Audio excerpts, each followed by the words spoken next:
You're watching Road and Tracked. I'm Brian. I'm at the 7-Eleven charging my EV. It's the Genesis GV70. This is a press car loaned to me by Genesis. We're gonna unplug it here. It's been charging. So far it's done 37 kilowatt hours on an 89 kilowatt hour charge. I've seen this thing charge faster at 2 in the morning. Don't ask me how. And it's 55 cents a kilowatt hour, and you can get about 2 miles per kilowatt hour on this vehicle. Keep in mind there's no standard on EV consumption, so this is going to be pretty much what your average is. 2.5 miles per kilowatt hour comes out to about 27.5 cents per mile, whereas if you had a Range Rover getting 19 miles per gallon and you filled up premium fuel at $3.89 a gallon, you'd be spending 20 cents a mile. So electric is more expensive. Myth busted that electric is free or cheap. That ain't happening. So here we're going to stop the charge here. We're going to go ahead and hit stop, and it immediately stops. Then this should be able to go. See, we're green here. It doesn't tell me what I was charged. I just have to go, basically 39 times 55. That's about how much it costs. I gotta put this fiddly stuff back in here. Yep, goes like that. And then we leave. So, the interior of the CX70 is basically your regular CX70. The seats are a little higher to accommodate the battery pack that's down there. And cabin's not that big in the back. Of course, we have the really cool trunk button up top there. And you can see the battery pack is really high up in the trunk as well. This is not real estate agent friendly, meaning that without this lip here, your wine bottles will just roll on out and break. We do have a charge port back here. We can charge other EVs from this car. It's just got, obviously it's a lot of power, a lot of batteries, and yeah. Power trunk, of course. Now, the downside to this vehicle is the price. $75,000 for this. You could get a Land Rover Defender for that. But you have nice touches in here. You have this, really cool texturing going on. You've got piping on the seats. There's a lot of detail in here. And if you, want an EV, this is one of two EVs that aren't really EVs. The first car that I've ever driven that was an EV where I was like, wow, it's a car first and an EV second, was the Jaguar I-Pace. 400 horsepower, all-wheel drive, air suspension, and it was built to be a Jag, not built to be an EV. And here I am in this Genesis, and I'm like, wow, this was built to be a car, not to be built like an EV. And you can see right here, I actually have a sunroof. I don't have a stupid fishbowl roof like you get on the Lexus RZ or the Polestar 2, 3, and 4, or even the I-Pace. It's weird too in Texas, this glaring sunlight that's coming down. You'd figure the HVAC system is the highest consumer of the electricity on your EV. Why would they give you a standard glass roof without even a shade? Well, here in the Genesis GV70 and even the GV60 that I drove, it has a shade. But unlike the GV60 and unlike the Polestar and the Lexus and the I-Pace, I could actually open the sunroof. Let me hit the button here. There we go. It's a normal sunroof. So I can actually have fresh air in here. And on a nice day like today, where are we going? What's the temperature outside? 79 degrees. You can see right there. I can drive with the windows down, and I can even turn off the HVAC, which is a huge consumer. And if we go into home screen here and you go to EV, you can actually see here what the most consumption is on the vehicle, like what's consuming the most. There we go. Go down. Battery use. So let's turn the car on. I guess I just turned it off. No, it's on. Okay, so electronics, 0.42 kilowatt hours. So that's basically costing me 20 cents an hour, or 20 cents. I don't even know if we ran this for an hour, it would be a kilowatt. Yeah, so that number. Oh, look. Yeah, we're even burning it for battery care. We're burning money even as we just sit here and go nowhere in this EV. That's a lot of money right there. That's basically almost my 55 cents I just spent charging per kilowatt hour going right out the door over in the next hour, which doesn't make any sense, right? So we're gonna drive this thing. I'm gonna put the auto climate back on. We're gonna see what happens here to the consumption at this point. We have the AC on, we have heated seats, cooled seats. I really don't like it though, because if we go this way, it turns them on full, and if you hit it again, it doesn't change the temperature. You have to actually hit the opposite button, which is heat, which is counterintuitive in my mind. Like, why would you be like hitting map or nav and then like canceling this one by hitting this one? It's those old school push button things from the radios from like the 50s. To do it here for electronically controlled heated seats doesn't make any sense. But anyway, here we are now burning half a kilowatt hour, 0.68. So that's a 2/3, another 2/3. So we're burning $1 an hour, $1.50 almost at some point an hour, just sitting here doing nothing. So we might as well just drive it. Put my seatbelt on here. And we're gonna go into reverse. It's weird from my Land Rover. You're in park over here, right? So you would just turn it once for reverse and then again for drive. But here, park is the center button, so we turn it left for reverse, which has been confusing me this entire time. We're gonna back up. We have, you'll see we have manual shades on those rear doors. And we have a 360 camera, very high def. We're gonna go into drive. And of course, there's the 360 view of the car, which I don't know how that helps you, but yeah, there's that. Go back home here, and then go to home again. Okay, so obviously there's no engine running, so we're purely on electric, which means it's practically silent. We're gonna roll the windows up here.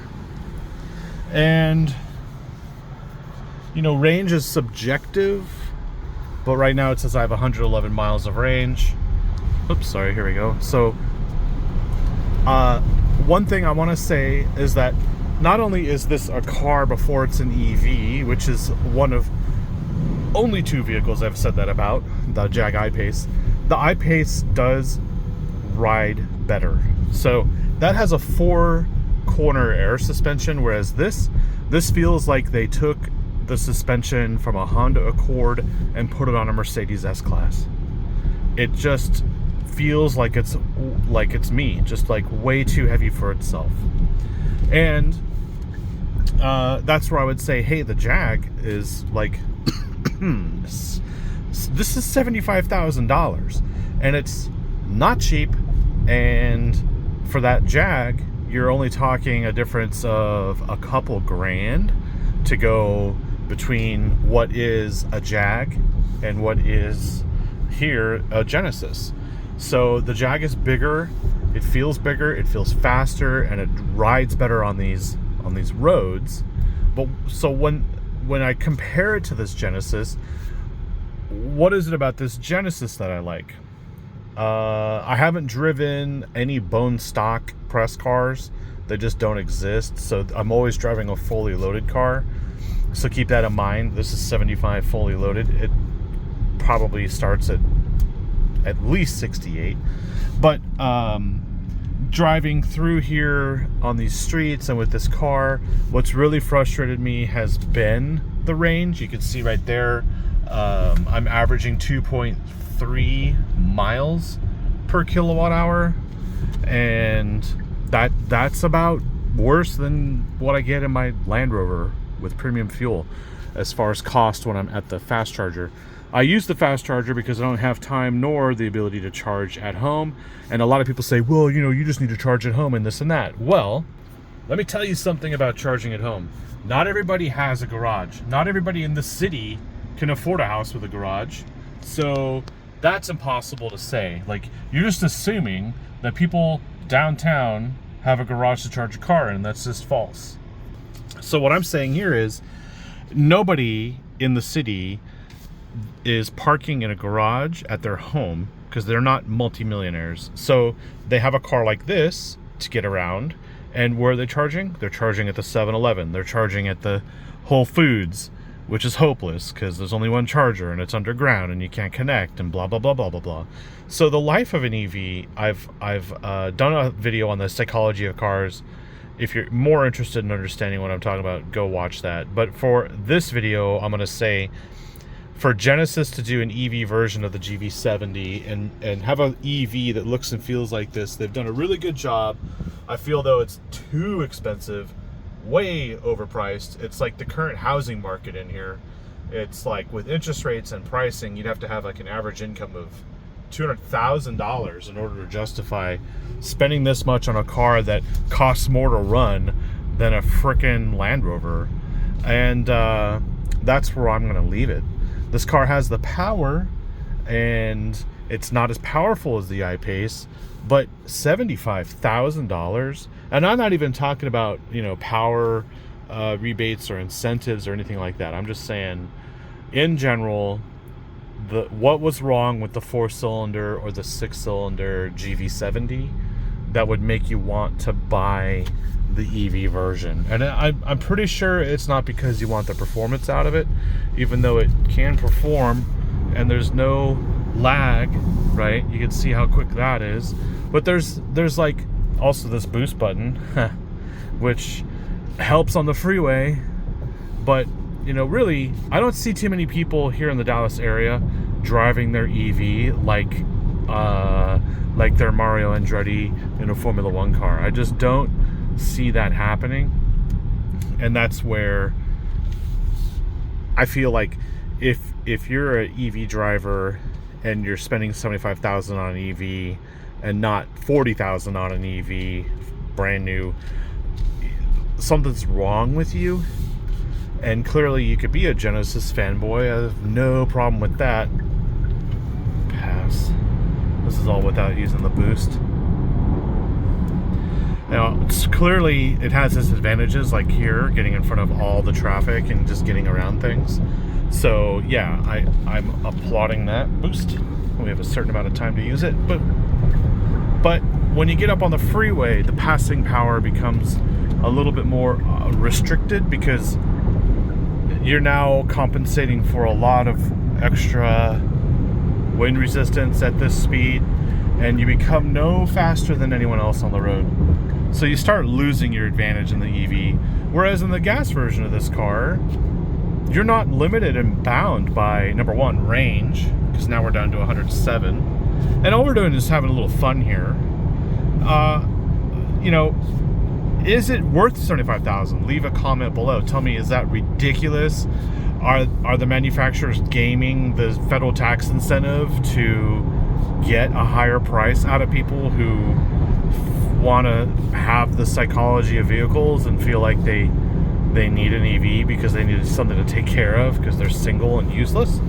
Or do you feel like, you know, this is a good way to go regardless of where you live? Like, I don't feel like your argument makes any sense if you're saying everyone should drive EVs and everyone needs an EV. This is a very limited niche product, and it's a very expensive product, and it's a very difficult to use product when you're talking about maintaining the drivability of it, like meaning you can go places. Because I couldn't go very far today here in Texas. I couldn't make it to Waco right now. I couldn't do very much. I could go to one end of the town, back in the other. I couldn't go to Fort Worth and back without charging. I can't do anything right now. So on a weekend, if you don't have plans, you have to make plans not to have plans. So you have to be a planner. I mean, that's the way it works with EV driving and EV ownership. And I don't think I want to know you if you're that kind of a planner.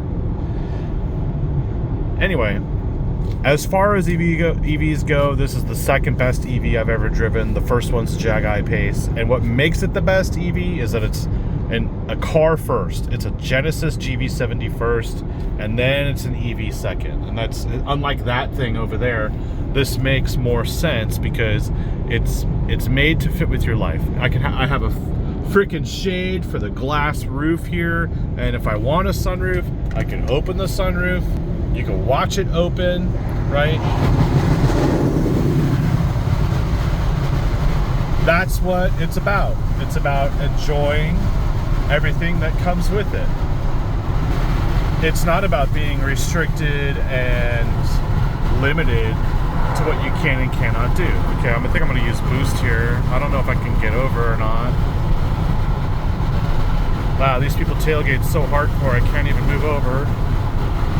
It's okay. All right.